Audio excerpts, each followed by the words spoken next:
I don't know if the city of Charleston, South Carolina actually has core values, but if they did, I'm confident that one of them would be to stay charming.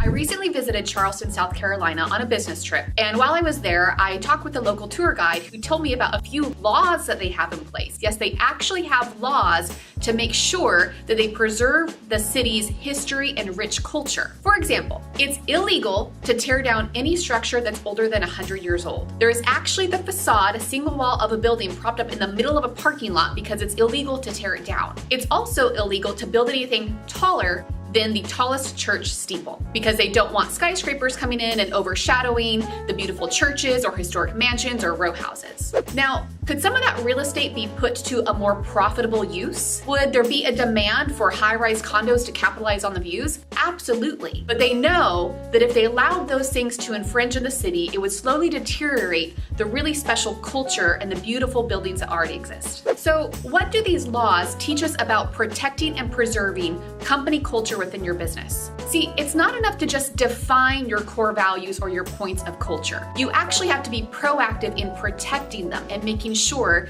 that they're lived out on a day-to-day basis. For example, if one of your core values was, let's say, teamwork, and you have that one team member who's perpetually late to team meetings, even though you've given the feedback that it's negatively impacting others on the team, they're in violation of something that you say is a core value. Or let's say that you have that rock star, high-performance salesperson, but they don't follow processes or they have a toxic attitude. You've basically allowed them to build a skyscraper for one in the middle of your office, and it's damaging the rest of the culture. So what are the actions that your team can agree to live by to make sure that your core values and your culture is actually lived out on a daily basis? Make a list of actions to live by with your team.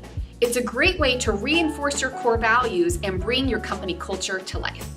Thanks for watching.